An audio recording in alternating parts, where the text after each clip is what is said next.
안녕하십니까. 반도체 소식을 전하는 고독달팽이 김석준 소장입니다. 삼성전자가 1992년부터 지금까지 33년을 지켜왔던 메모리 반도체 1등을 SK 하이닉스한테 내줬습니다. 그래서 D램 왕자가 흔들리고 있습니다. 많이 흔들리죠. 삼성의 계절은 언제쯤 올까? 이게 오늘의 주제입니다. 제가 배경 화면으로 살인의 추억을 한 커트를 올렸는데요.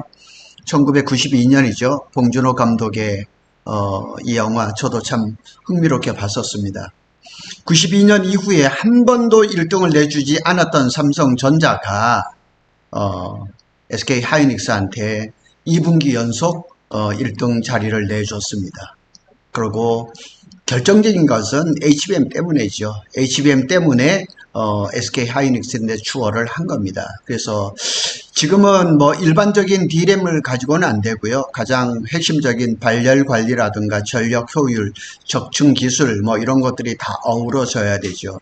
여전히 삼성전자는 D램의 가장 큰 캐파 물량을 가지고 있습니다. 소위 말해서 물량 깡패의 그 자리는 아직까지 지키고 있습니다.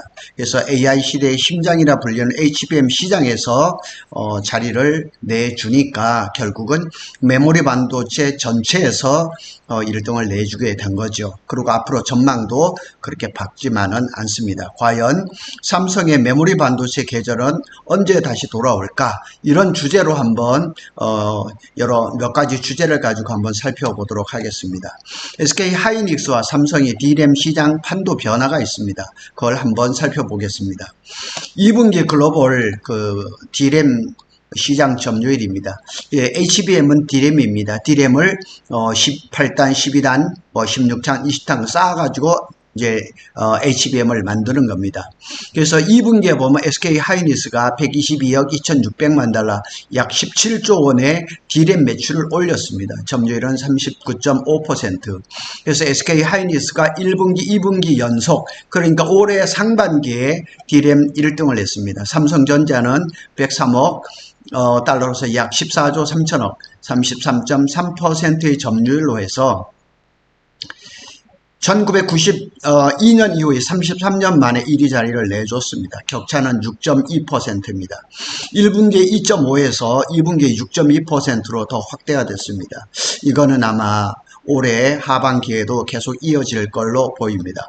33.3%고 여기가 39.5%입니다. 마이크론이 굉장히 많이 치고 올라왔습니다. 그래서 삼성하고 마이크론 사이가 지금 10%가 안 될 정도로 굉장히 많이 왔고, 또 한 가지 여기에 변수는 뭐냐면 중국의 CXMT 창신 메모리도 지금 DDR5라든가 이런 거 하면서 D램 점유율을 굉장히 끌어올리고 있는 거죠. 핵심은 HBM입니다. HBM 수요가 급증하면서 AI 시장의 심장이니까 SK 하이닉스가 HBM 시장의 50% 이상 62%라고 얘기를 합니다. 그리고 엔비디아 등 글로벌 이제 빅테크의 메인 밴더로서 거의 꽉 독점을 하고 있는 겁니다. 올해 생산량은 이미 계약 완료를 했고 내년 물량도 협상 중인데 9월 중에 뭐 계약을 마무리할 것이라는 소식이 계속 올라오고 있습니다. 그래서 2분기 D램 전체 매출은 9억 1,600달러, 이 전체 한 43조 원인데 전분기 대비해서 D램 시장이 17.3%가 증가를 했습니다. 이거는 D램도 잘 팔리는 그런 원인도 있지만 결국은 계약 가격이 상승하고 HBM 출하가 확대가 된 겁니다. HBM 독주 체제를 기반으로 해서 SK 하이닉스가 삼성전자하고 격차를 벌리면서 D램 시장에 격차를 가져오게 된 겁니다. 지난 33년간 1위를 했던 삼성전자가 D램 점유율을 SK 하이닉스에 뺏긴 이유를 한번 살펴보면 뭐 앞에서 말씀드린 대로 다 그렇습니다. 시장 구조가 이제 변화가 되고 전략적인 대응의 차이가 이제 크게 보면 두 가지 축에서 살펴볼 수가 있습니다.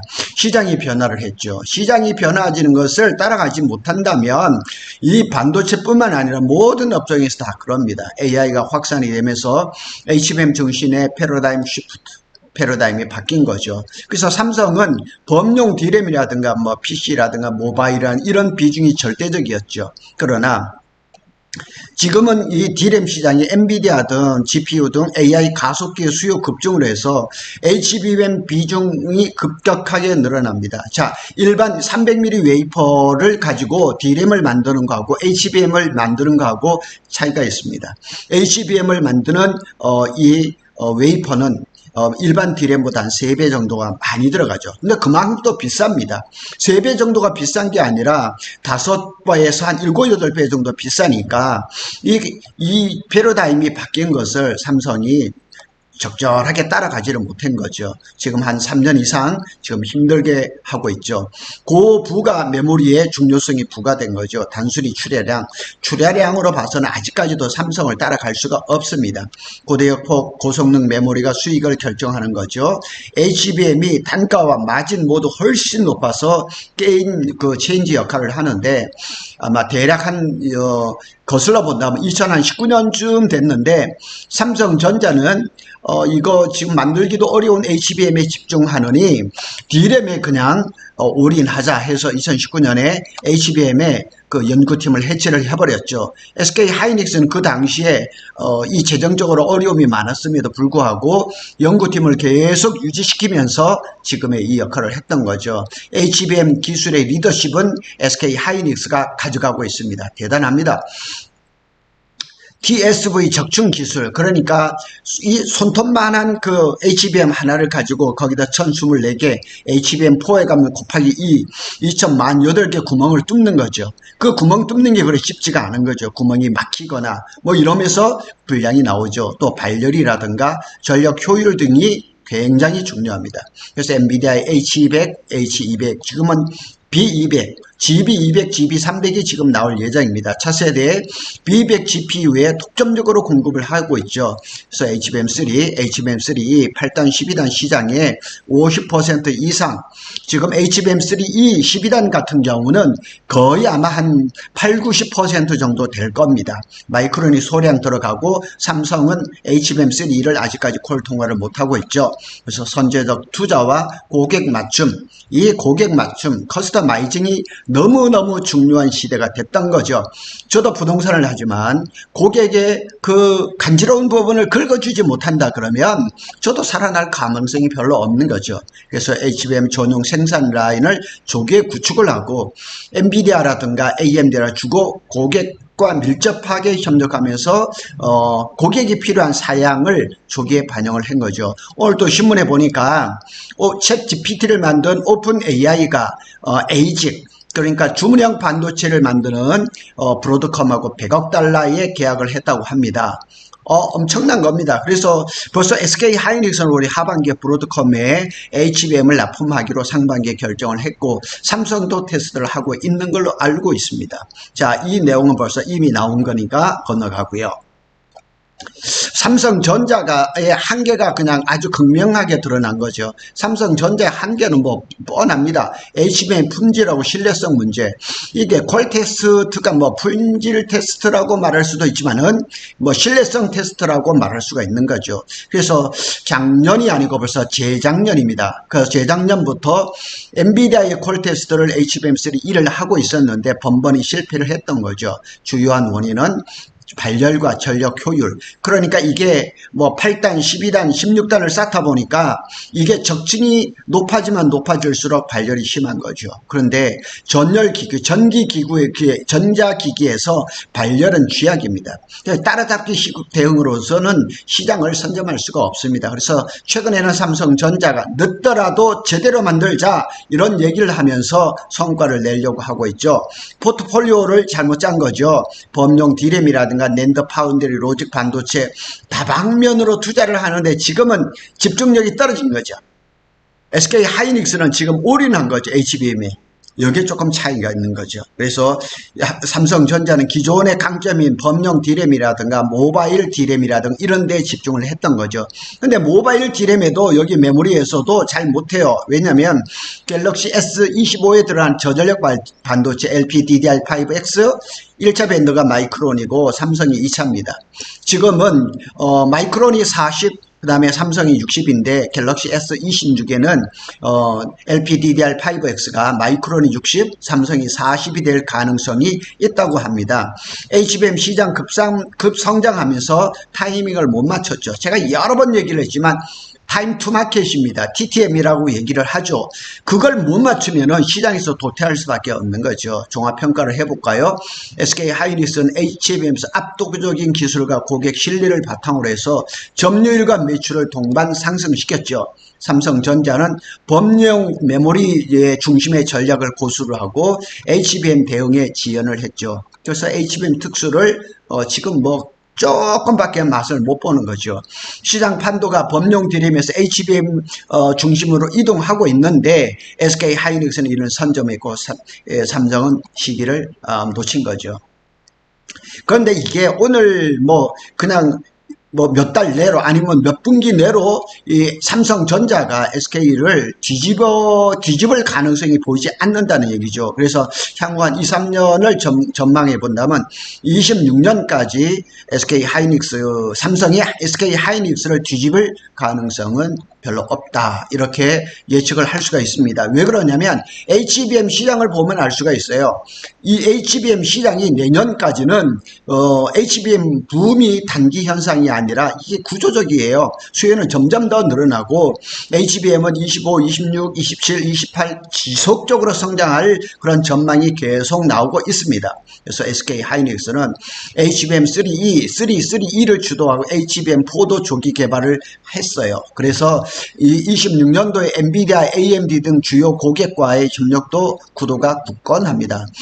지난 금요일인가요? 제가 기사를 하나를 봤더니만 삼성전자하고 SK 하이닉스하고 HBM 차이 때문에 이 HBM을 만드는 소재를 수입하는 물량도 삼성전자는 마이너스로 가고 SK 하이닉스는 플러스가 되는 거, 이런 것들 당연하죠. 삼성전자는 여전히 엔비디아의 퀄 통과 여부가 불확실합니다. 9월 말쯤에 될 거라 이런 얘기도 많이 나지만 돼봐야 되는 겁니다. 그래서 추격을 하더라도 2등 플레이어, 세컨 플레이어 역할이 아니면 서드 파티가 될 가능성도 머지 않습니다. 거의 그런 것 같습니다. 지금은 SK 하이닉스가 탑밴더고 그 다음이 마이크론이고 그 다음이 삼성이니까요. 그 외에 이제 HBM을 만드는 회사들은 없으니까요. 계약 구조로 한번 볼까요? HBM이나 DRAM이라는 것은 1년에 2년 단위로, 연 단위로 지금 계약을 합니다. 근데 엔비디아가 여기서 살짝 약간의 변동이 있는 것 같아요. 연 단위 계약을 분기 단위로 하겠다. 왜냐하면 SK 하이닉스의 그 HBM의 가격이 너무 비싸니까 가격의 그 키를 엔비디아가 쥐고 있는 게 아니라 SK가 쥐고 있으니까 엔비디아에 약간의 불만이 있는 거죠. 그래서 삼성이 이 HBM 시장에 들어오기를 원하는데 삼성이 지금 그걸 잘 못하고 있는 거죠. 그래서 사실상 2026년도 물량도 SK 하이닉스한테 넘어간 것은 아닌가 이렇게 예상을 해볼 수가 있는 겁니다. 그런데 범용 DRAM 시장도 지금 어려운 건 마찬가지란 말이에요. 그래서 범용 DRAM 수요는 회복세지만 DDR4도 지금 DDR5보다 가격이 더 비싸고 이러지만은 고부가가치 HBM, LPDDR, GDDR 이런 거에 비해서 범용 DRAM은 지금 지는 해입니다. 그런 대로 그냥 생산하면 돼요. 삼성의 중국 공장, SK 중국 공장에서 범용 DRAM 생산하면 되는 거고 HBM은 국내 공장에서 그 기계를 그냥 계속 돌려야 되는데 그게 잘 안 되는 거죠. 가격 협상력이라든가 원가 경쟁력은 삼성이 아직까지도 괜찮습니다. 조금만 이기면 됩니다. 그런데 전체 매출 기여도에서 HBM이 좌우하는 구조로 이제 전환이 돼서 단순한 그 범용 DRAM으로서 메모리 시장을, 메모리 1위를 이렇게 바꾼다? 그건 가능성이 별로 없습니다. 변수는 존재합니다. 삼성이 HBM4를 성공을 했다 그랬을 때는 얘기가 달라지는 거죠. 만약 25년도 하반기 26년도 초에 HBM4를 안정적으로 양산을 한다. 그리고 삼성의 HBM4는 1C DRAM이지요. 지금 SK나 마이크론은 1B DRAM이라서 상대적으로 기술적으로 이 수치상으로는 삼성이 월등히 좋아요. 그래서 엔비디아라든가 AMD라든가 인텔이라든가 브로드콤이라든가 가져갈 회사는 많은데 그냥 빅테크 기업들하고 계약을 체결한다면 반전이 일어날 가능성은 항상 가지고 있습니다. TSMC하고 마이크론의 변수도 있어요. 마이크론이 HBM4에서 빠르게 추격하면 SK 하이닉스의 점유율을 뺏어먹을 수가 있죠. 하지만은 이거는 삼성이 1위를 탈환한 것과 하고는 전혀 다른 별개의 문제입니다. 그래서 결론적으로 한번 살펴보겠습니다. 2026년까지는 SK 하이닉스가 글로벌 D램 1위 자리를 유지할 가능성이 높습니다. 삼성전자는 최소한 27년 이후 HBM4E, HBM5에서 성과를 내야지 반전을 일으킬 수 있을 거라고 전망을 할 수밖에 없습니다. 저는 주식을 하는 유튜버는 아닙니다. 그러나 삼성이 이렇게 어떻게 흘러가는지 이런 것을 많이 연구하고 현장도 자주 가보고 이러는 그런 그 공인 중개사입니다. 그래서 삼성이 잘 되기를 정말 기다리는 사람이지만은 주식을 하는 사람들이 이 전체적인 흐름을 봐서는 뭐 주식을 어떻게 해야 되는지, 삼성 주식을 계속 갖고 가야 되는지, 삼성 주식을 어떻게 해야 되는지는 뻔히 보이는 겁니다. 지금 7만원 이하에 있는데 만일 6만원 중반까지 내려온다 그러면 삼성 주식을 사야 되겠죠. 그러나 뭐 7만원 뭐 중반 이런 데서 매입을 한다? 그거는 아닌 것 같아요. 구독 달팽이는 주식을 하는 방송은 아닙니다. 그러나 흐름을 잘 보시면 길이 보인다는 사실은 틀림없는 것 같습니다. 구독 달팽이는 삼성전자와 SK 하이닉스의 반도체 소식을 빠르게 전하고 있습니다. 감사합니다.